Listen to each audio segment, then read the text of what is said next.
Hello, everyone. Welcome back to another In Conversation with. Today, we're going to be talking to Charlie Radman, Director of Education at HP. I'll ask him to introduce himself in a minute. But again, this is a continuing series of Q&A, opinions and thought pieces from industry experts in education and skills globally. Charlie, welcome. Could you introduce yourself straight off so we can get the context of your comments very clear afterwards? Absolutely, Dan. And first of all, let me just say thanks for having me. So yes, my name is Charlie Radman. I'm actually the global head of education for HP. I've been with HP now 25 years, and 16 of those years I've been focusing on edtech and the education industry. Brilliant, Charlie. Thank you very much for joining us. I had the privilege of listening to Charlie on the main stage at BET last week. Very inspirational, really lots of data points. And I spent some more time with Charlie, and Charlie spoke at our global dialogue last week as well to give an insight to a small select group of individuals in education skills in the UK about the HP and his perspective on all things education, technology, and AI. So let's kick straight off into the subject, which is taking up a lot of bandwidth, good and bad, within the education space. And there was a lot of talk about it last week as well. AI, artificial intelligence, and today's news about DeepSeek is probably relevant as well. But how do you think AI can be leveraged to enhance teachers' abilities, supporting them in personalized learning experiences for students? And you're absolutely right, by the way, Dan. You can't have a cup of coffee these days without AI being the dominant, part of the conversation. Every conversation I'm in education, this is the first topic, the last topic, the main topic, it seems, of every conversation. I really see AI as being an incredible tool. But I think we need to remember, first of all, that it is just a tool in many tools that education has in its toolbox. I think on the teacher side, there is now, quantifiable proof that it actually can make a teacher more productive. And I know there's this thing called the paradox of time, where, if we make them more productive, are we just going to eat up more of their time with doing more things? And that certainly could happen. But I do absolutely think that we can make them more productive. We can make it easier for them to personalize lessons, personalize education, personalize communication to parents. So, it can do all of those things. Think of it as an amazing personal assistant that you're directing and you're working with, you're collaborating with, and that is going to do a lot of the, I hate to say this, but menial tasks that we've now burdened teachers with doing. It does the administration work. Teachers spend a tremendous amount of their time doing cut and pasting from one thing to another. And in 2025, we're cutting and pasting still is just boggles my mind. And they're doing more of it now than they ever have. So if I can, use AI as that kind of middleware solution to go and solve that, hey, that would give them, several hours back of their time.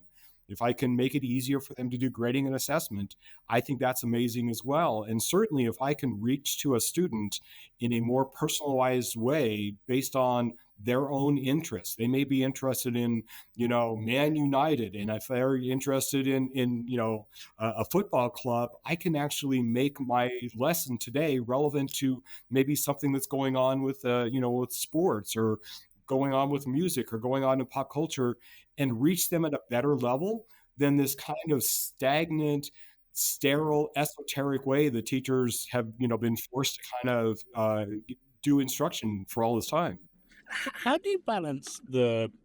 I'm not going to say Luddites in AI, not even skeptics of technology. Those who are concerned that we're moving away from say more traditional teaching methodology and skipping to progressive education without there being a kind of a dotted line between the both. And we talked, and just to put it into context, we talked last week at the round table about new teachers and old teachers and how this was working. That's a really vague area for the general public to understand. It'd be really good to get your thoughts on that. Yeah, absolutely. I think a couple of things. First of all, this whole concept of traditional teaching methods shouldn't change boggles my mind. Everything else in the world continues to evolve and change. The way we do medicine today has vastly, improved and changed over the years. The way we do every other industry, whether it's travel agents, whether it's what I do here at HP, what you do, everything has changed and evolved over time. Yet there's this resistance almost from the education segment to want to change or see why they need to change. In many countries that I work with, and in this global role, I work with many countries. In many countries, they're still teaching the same way the Greeks taught, at the very beginning of all of this, right? It's this sage on the stage mentality, it's this lecturing mentality that makes no sense to me, right? We need to become very student centric. We need to be able to bring the best of technology, and I'm not saying all technology, but the best of into pedagogical practices. And by the way, when you teach with technology, or when you transform teaching and learning, you have to change pedagogical practices. You cannot continue to do the old way of doing everything and then just throw technology on top of it. That does not work. That's a recipe right there for disaster. You have to change the way you teach when you bring in technology. One of the comments that you're referring to was from the roundtable. In our experience, in my experience in working with teachers, new teachers coming in, even though they've been raised with technology their entire lives, are completely afraid of it. They're completely overwhelmed with trying to figure out, how do I bring technology into my classroom when I'm just trying to figure out, how do I teach? How do I actually do, classroom management? How do I just do the things that I've been taught? And now you're asking me to throw in all of this cool, fancy technology on top of it. They're the ones who are the biggest challenge that I actually see. Older teachers, who you would think would be more resistant because they've been teaching a certain way for so many years, and maybe not even, with a lot of technology, they're actually the more willing to experiment. They already know how to teach. They already got that part figured out. They know how to do that. So now they want to experiment. Now they want to go in and try to figure out better ways of doing things, better ways of reaching students. I think that's super exciting. And I think it's critical to have both. You need to have, someone leading the charge from the teacher community, and you need to then have those willing to try and fail. If, I hate to say it, but you do have to try a little bit, and you have to maybe be willing to succeed and fail at the same time, to find out what really works and what doesn't. I think that was a fascinating insight and really made me rethink my preconception. And you're right, new teachers figuring out teaching as their priority, put technology as a secondary piece. Existing teachers, who for them teaching is second nature, use this as enabling, and that's fascinating. And it goes back to some of the stuff we do at EDT about in terms of teacher development training, of how going back right to the tree, in effect, where teaching schools in the UK come out with new teachers, they really need to look at their curriculum to see, as they're developing new teachers, from day one, put technology in the mix rather than a supplement or add-on. Because, yes, that's going to be scary for teachers to come on, figuring out how to do class management in old terminology with technology. That's the first observation. Second observation, you're absolutely right. Teaching has not changed. I mean, it is fascinating, the sage on the stage, the classroom lineup, and I suppose if this enables a rethink in a productive way with outcomes, that would be positive. I mean, you've given some great practical examples from a student perspective. How has this been? You've talked about it being student centric. What are your observations on the student engagement with AI and whether that supports teaching or not? So it's really interesting. There's been several surveys that have been done by several reputable companies out there that show that 88% of students have admitted to using AI of some sort to help them with their education, whether that's ChatGPT, Gemini, Copilot, or something. They're using it today.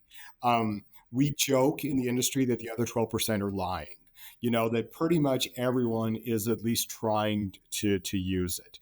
I gave a great example when I spoke at your event, that I have a teacher friend of mine here in the States who now recognizes that this is going to just be part of teaching and learning in their class. She's a literature instructor. She just went ahead and made it mandatory that you write the paper using AI. Your first draft, you have to provide not only the prompt that you put in, but you also have to provide the output. And then the second version of that is everything that it got right and everything it got wrong and going to figure it out. Students, she swears in the 30 plus years that she's been teaching this exact same course, essentially, the students now get the material so much better than they ever got it before. They, weren't learning to the degree that they're now learning today. So I think that that's a true enabler. I also see, and there's studies now showing that students learn reading better actually through personal assistance of AI. And that is actually helping close that reading gap, as I'm sure you know. And I love stats and I love statistics and data. But, over 70% of children in middle to lower income countries, 10-year-olds, can't read and comprehend a simple paragraph, right? They can't tell a story, or you can't tell them a story and they will tell you the arc of the story and, who's the protagonist. They just don't have those skills. Some of that is because of learning loss or unfinished learning. I hate the word learning loss. I use unfinished learning from the pandemic. But AI has actually been shown to help close that. And I think that is truly remarkable. We are still very much at the beginning of all of this. And so, we're going to have to look at more data points. We're going to have to really start to dive into it. But the early indicators, at least, seem to indicate very positive outcomes. I mean, I love the teacher friend of yours using that innovative way for students to assess themselves, be skeptical. That's got to drive a good way of thinking. It's difficult to do. That requires a lot of confidence on the part of the teacher, and I hate to say it, would be better from an experienced teacher. It would have to be from an experienced teacher. A new teacher would find that very difficult without that ability to interrogate the whole process with the students. I agree with you. I mean, it was because she'd been in the industry for so long, and it's because she recognized that this was going to be a change, and that she was willing to try it, right? And she fully admits that she didn't know how that first one was going to go, but she also knew that students, rightly or wrongly, had already been, kind of cheating or plagiarizing to some Yeah, extent. If you went on exactly. Chegg, and Yeah, I'm not throwing Chegg under the no, bus, exactly. but certainly it was a predominant use case of that solution prior to December 2022, when the world changed, right? I think that this is inevitable. And she's tried to find a creative way to say, listen, okay, I know this is going to happen. How can I make you think critically? How can I still get the relevant points across? And how can I use this maybe even against them? I mean, I hate to say it, but it's almost using great technology against their better instincts to make No, sure that they learn. I totally agree. I think one has to be innovative. These are early, not quite the Wild West, but early days, and bless her for doing it. But I think what she'll figure out, and she has intuitively so far, but it'd be great for her to have quantitative data at end of year one saying, end of year one, the outcomes are better. I'm like yourself, I'm a data evidence person. Now, this is a great segue into ethics. I mean, everyone talks about ethics.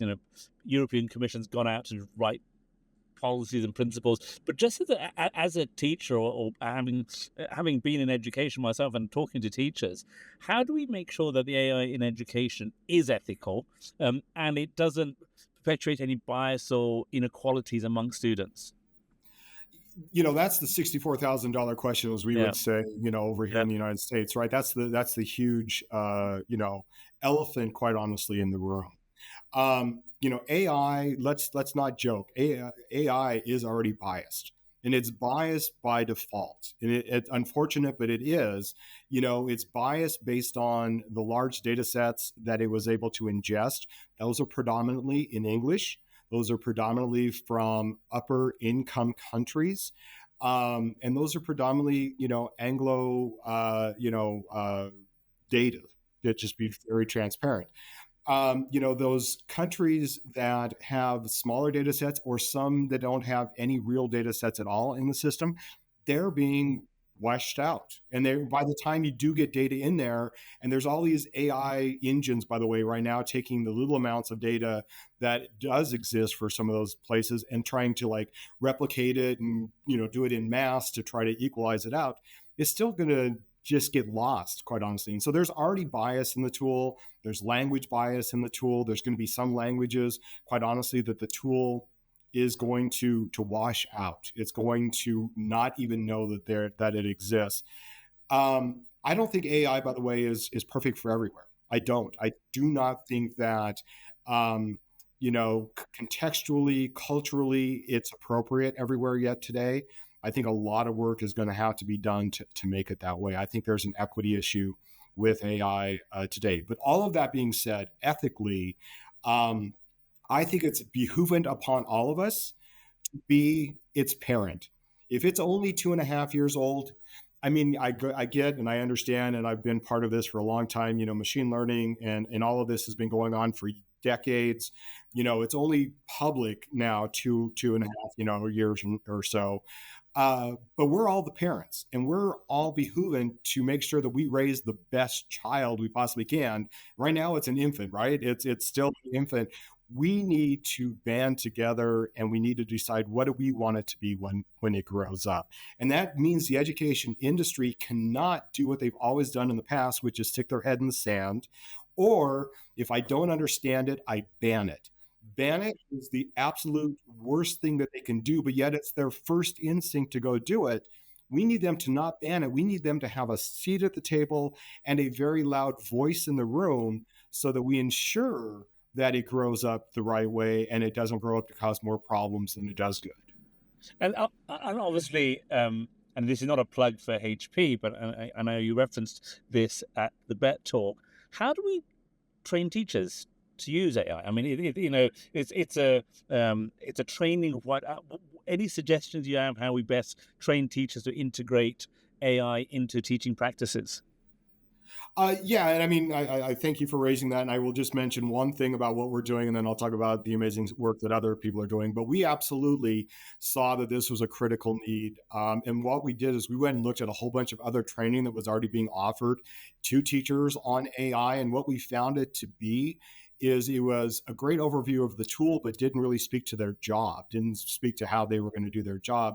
So we went ahead and we worked with a nonprofit here in the United States called Digital Promise, who is made up of nothing but amazing teachers.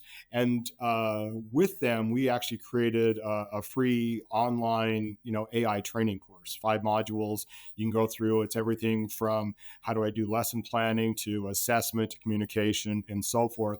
And it really was focused solely on the job of teaching. So teachers helping teachers. I think that is critical. The industry, us in the industry, should never come in and tell you how to do your job as a teacher. I mean, that is just a recipe for failure. And yet I see it happening over and over and over again. We need early adopters in the industry, in teaching itself, willing to share out their expertise and share out what works. And more importantly, what doesn't work. Don't go out and just make all these promises and focus on all the great stuff.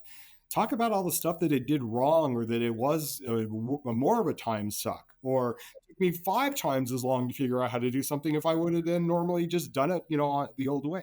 I mean, all of that kind of stuff does exist, and we need voices from within the industry, from within the education industry, to actually share out that information. The other thing is we have a community of practice. We just set this up because we know that teachers talking to teachers is so vital. We've seen this time and time again. Teachers are the best support of other teachers. They listen to each other. They collaborate amazingly well. It's not a competition. Like everywhere else in the world is a competition to put people against each other. Teaching is not that way. They are very much made to collaborate. And so we created a community of practice. I think that works really well. Again, it allows a safe space. It allows them to share out questions they may be afraid to share anywhere else, and get some great answers. So I think that's critical. There are a lot of people doing AI training. I mean, right now at BET, I went and saw probably 15 others doing AI training, and we're talking about it. I would say out of that, maybe 2 of them, I felt like you guys probably have a good understanding. Everywhere else, he was talking about how cool the technology was, and not really talking about the job of teaching or learning. And that's that's not great for our industry. That's That's not scary. That's industry. scary. I mean, I've been I've been in and around the education and education technology sector for 15 years, and I had a similar observation walking around BET, looking at great technology providers moving into education rather than those with real education credentials, which doesn't happen overnight. You need to be in the space a long time. I suppose the one other aspect that education development trusts and we have is a great skills platform. We do a lot of work in the skills industry. Where do you think schools and educators can start using AI to sort of equip students with skills and knowledge for employability, not only in developed territories, but in terms of the global south? Yeah, we definitely see the return almost of the lab. The computer lab is making a massive comeback, quite honestly. And we kind of saw this weird thing happen right before the pandemic and right after the pandemic, which is schools were getting rid of labs like right, left, and center. Everyone was like, hey, we're going to go one to one and all of this great stuff. But now we're seeing this like super rush back to the computer lab where it can be a safe space where you can experiment with AI, you can learn AI, but you can do it in a very controlled way. And I think that that's the very first thing that has to happen is we need to demystify what AI is. We need to make sure it's transparent so that students really understand what's kind of going on. And I'm not talking about the zeros and ones behind the box, sort of thing, but understand conceptually what's really going on so that they can understand how and why they're getting the answers they are or how to best use it. You know, we know right now, and I'm not it's not hyperbole here. We know that jobs that you apply for right now already, regardless of the industry, they're wanting you to have some type of AI skill set. They're wanting you to start to understand and comprehend this. And we really see, and I talk about this a lot, a bifurcation happening in the industry, right? People who are in the industry already today, either as longtime workers or they're entering industry, coming out of university or schooling, those people who have AI skills, tech skills, are going to go so much further, quite honestly, than those who don't. Right? They're going to be better prepared. They're going to be better equipped to, we talk about all this, stuff of jobs in the future that we don't even know exist. And it's true, we don't know what they're going to be yet today, but we do believe that a lot of that is going to require some knowledge of AI. AI is going to be here to stay. Those who don't upskill themselves, those who aren't continually learning or lifelong learners, like we talk about, those folks are going to continue to be underemployed. And the longer they go without adopting those skills, the worse it's going to be. And that's unfortunate, but it's the reality. It's the, I argue with my father, who's 83, all the time about this, that when new technology comes along, it does replace what you used to do in the past, right? The auto industry have replaced carriage and horse in many, ways. Solar is replacing coal and, oil for electricity. That is happening. You can't stop that from happening. So you either have to jump on board and learn it, or you will eventually be, underserved. Yeah, and there's the World Economic Forum, World Bank report that came out recently about jobs becoming redundant, and my comment was, no, they don't become redundant; they evolve.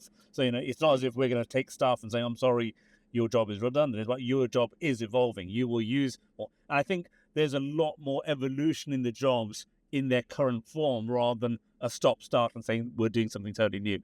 AI used very effectively for productivity is powerful. I use it every day. And very simple Copilot, for instance, I use every day. And I think that's where the power lies. I think, Charlie, it's fascinating, and I'm going to do the classic final question to any person in education and technology about what does the future hold. I mean, it changes day to day. I mean, today the whole news about DeepSpeak may totally change the market again. But if we were to sit down in 12 months' time and have this same conversation a week after BET, which I'm going to make sure my team does, but if we were to speak a week after BET next year, what do you think AI will have done, or what do you hope AI will have done in the minds of people, minds of teachers, and the impact on education?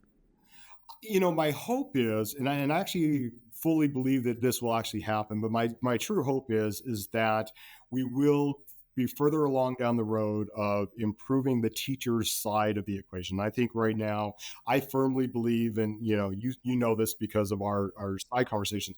I firmly believe that the teachers are critical to student success. I don't hopefully see a future where teachers are replaced by technology. And that's a whole separate conversation. But I believe that teachers are critical to the successful outcomes of students. I am hopeful in a year we'll be further along down that path. We have all these great tools that are now starting to show true impact on teacher productivity, true impact on teacher performance. I'm hopeful that we'll be further on that. I'm also quite honestly, a little concerned with some of the conversations I've had at BET and at other industry events like EWF, where there are certain countries who cannot wait for AI to just replace their teachers.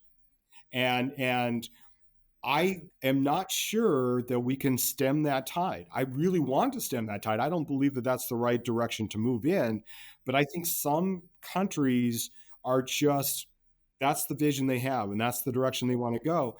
I'm a little concerned that we may be rushing into this. And I really think that by next year, you're going to see a lot more of these schools. Like UK has a school right now that is all AI, kind of instruction. US has several. I know that there's some starting up in some other countries I'm working in. Um, I hope that doesn't snowball. I quite honestly hope that that doesn't snowball. I want us to take a pragmatic look and not just a rush to, hey, this is amazing. Um, I'm both optimistic. I'm optimistic on the teacher side. I'm absolutely optimistic on the early evidence on impact to student outcomes and reading outcomes. But I'm also fearful and somewhat pessimistic on governmental view of AI and how they see that it could actually replace a critical job that it shouldn't. And so I'm kind of, both mindsets here. Brilliant. I love that. Evidence-based optimism with caution. Charlie, well, thank you very much for joining us today. It's great to have for you to have been part of the global dialogue, and great for us to have had that chat at the BET HP roundtable. I was absolutely privileged to be part of that. Thank you very much for your comments, and look forward to catching up with you at EWF, if not next year. Sounds good. Thanks, Dan. Well, thank you everyone for listening in, and we'll be back soon with another In Conversation With. Thank you very much.